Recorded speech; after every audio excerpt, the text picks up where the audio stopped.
Well, welcome back to Wayne's Old and Rusty Stuff. I wanted to start a series of videos on this Allis Chalmers B. It's a 1940. Serial number is 37,000 or thereabouts. And it's a manual start, so you have to use the crank under the radiator in order to start it. Has no battery, no lights, no electronics at all except for the magneto. So it's an interesting piece of equipment. I've had my eye on one of these for a while, and I was able to pick one up just the other day here in Central Oregon. So I'm very excited to have it, and just sort of walking around it. It's got some sort of an oil leak under the oil filter. If you look up under the hood, let's see if we can get in here and see this.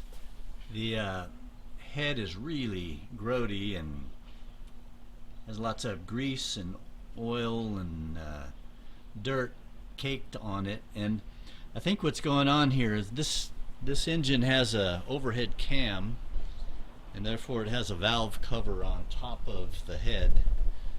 And I'm pretty sure that that valve cover is leaking quite a bit and drenching the engine with oil, and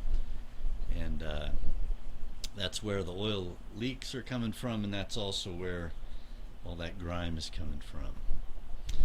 It has a little problem with the clutch. When you press the clutch and put it in gear, the first time you put it in gear when you're running, you get a lot of grinding. And then when you take it out of gear, or when you push in the clutch, the tractor keeps moving. And so that's a little bit of an issue. Here's the clutch pedal right here, and that rod goes into the tunnel, kind of into the section of the tube that's between the engine and the transmission. And so there's the pedal right there.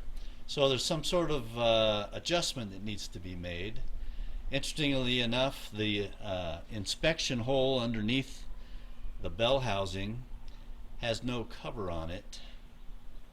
It had a cover, I think. I've seen them in catalogs, but this one's been missing for quite some time, and there's an awful lot of dirt up in all around the clutch assembly. So the clutch is not adjusted properly, and it also appears that the entire thing is just filled with dirt. That's been open for a long time, and so farming dirt's got up under there and made a real mess. As we go a little further, here is the carburetor. It's a Zenith, and it seems to be in good shape, although the thing runs real rough. And so I'll be going through the carburetor in the early stages here and seeing if we can smooth out that. Again, it's a manual start. You can see the crank here in the front, and there's an awful lot of wear where the crank goes through. In fact, the crank itself is pretty worn. You can see the shape of that crank and the wear, and it's kind of a mess. And it does start pretty easily. There's a choke. This is one of the reasons I need to take a look at this carburetor, but somebody rigged up this gizmo here, and see the choke rod just falls down. It's extremely loose, and so that thing's always choked. And so I think it's going to be running kind of rich. So there's some work to be done there. Radiator doesn't seem to leak. Transmission seems to work in all the gears. Again, when you push in the clutch after driving it, either in reverse or forward, it continues to move until you pull on one of the handbrakes, and that seems to stop it from moving, and then you're in neutral. So again, I think there's a clutch adjustment that needs some serious work. Another interesting thing about this tractor, it's a 1940, And there are no foot brakes. The only foot pedal is the clutch, right there. And it has hand brakes on each side. So you can see this handbrake rod right here. The one on the other side seems to be seems like this is on backwards. So I'm not sure how that one just doesn't work, and the guy who sold it to me said that hasn't worked. So there's probably some work to be done on the brakes, which would involve getting into the final drives, because that's where the brake shoes are, I believe. Or yeah, they're in the final drive. One other thing, the right side of the tractor, while you're sitting on it, the right side tire is extremely cracked, and there are just whole chunks of it that look like they're about to come off, although it does seem to hold air, but pretty sure it has a tube. Front tires are in good shape. The front end seems fine. It is a little hard to steer, but I suspect it hasn't been greased up in a while, and there's probably lots of wear in the front end. This is a very tired tractor, and it seems to be just needs some love and some attention. And the guy I bought it from had every intention of working on it, but he's kind of a younger guy, and I just think with a young family he's just having trouble finding time, and so he finally decided to part with it, and I appreciate him for doing that. That was a hard decision for him to make, and you know, I told him, look, your day will come when you have more time as your kids grow up and make their own way.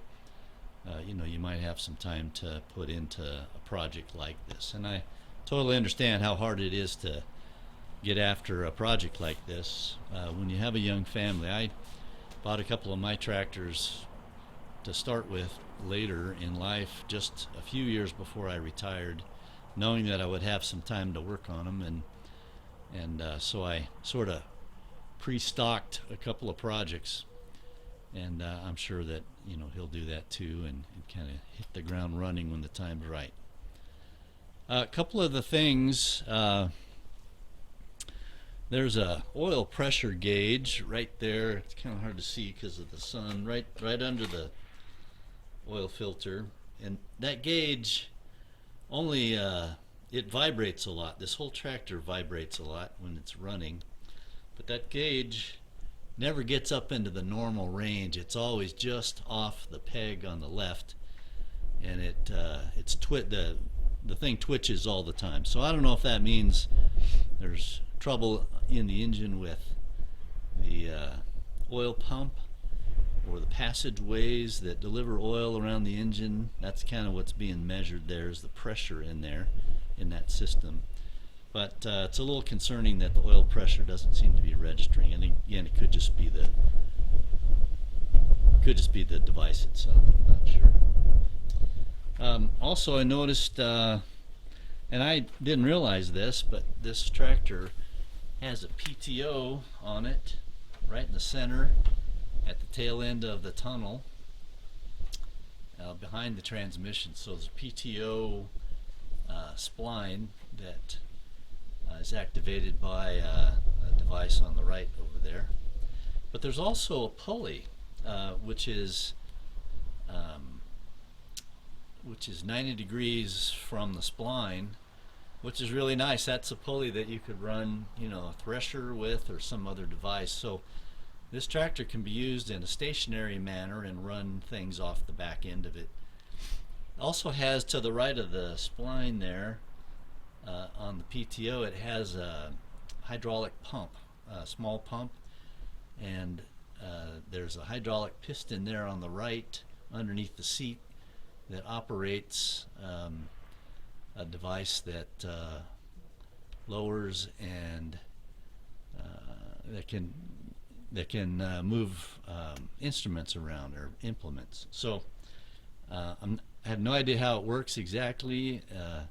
My other tractor, Farmall Cub, has a hydraulic block that's operated by a small pump, and that raises and lowers implements all over the tractor. This one just seems to have this device on the back, and it looks like it's all it does really is turn a shaft, and it has a little piece that sticks off there that raises and lowers things. So I'm not sure how effective it is or what it was designed to do. We'll get into that later. So again, this is a nice little tractor. I'm gonna put the camera on a tripod, and then I'm going to start the thing and show you how it starts manually. And I'm kind of new at using cranks to start tractors. I have a John Deere H, a 1940, and you know, you use the flywheel for that, and I figured that out and how that works, and that works like a dream. And I can start my John Deere in about one spin of the flywheel. This one's a little harder to start, but it's still pretty easy to start compared to some others that I've seen. And so usually it takes about 3 or 4 half cranks to get it going.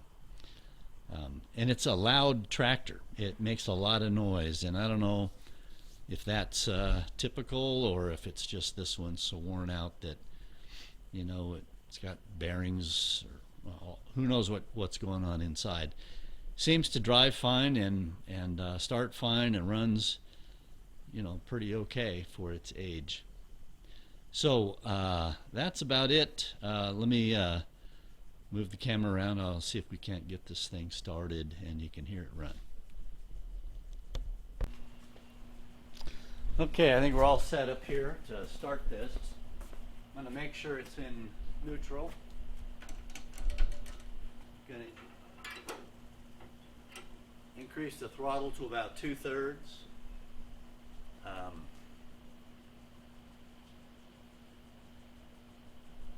going to choke it, and then I'm going to pull this a half turn or so a couple of times to get some juice flowing.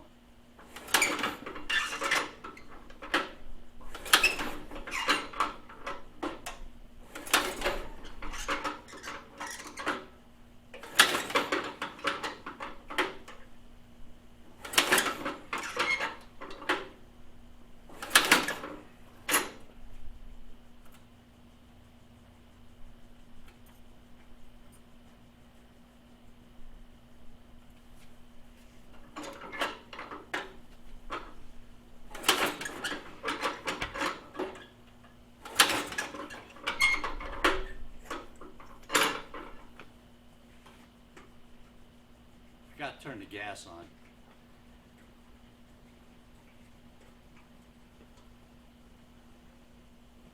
All right, I'm gonna start over again.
So I just turned the throttle down to see how low it would idle, and it died.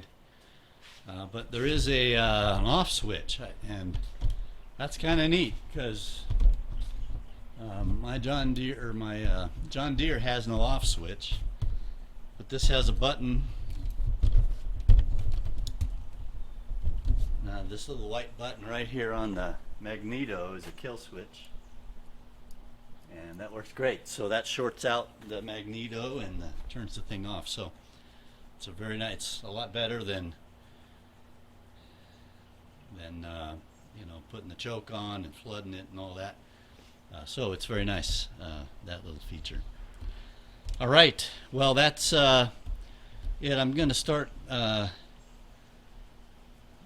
tinkering with this. I think I'll pull the head off maybe this weekend, or not the head but the hood, and see if I can't take care of the clutch problem, the oil leak on the valve cover problem, and maybe that takes care of a couple other issues as well. So we'll see how this goes. Again, it started really on the second try after I opened the gas valve, which is pretty amazing for a hand crank. And it really, you don't spin the motor like you would a Model A or a T or something. You really just turn it past one cylinder, and that firing alone gets you going. It's pretty amazing.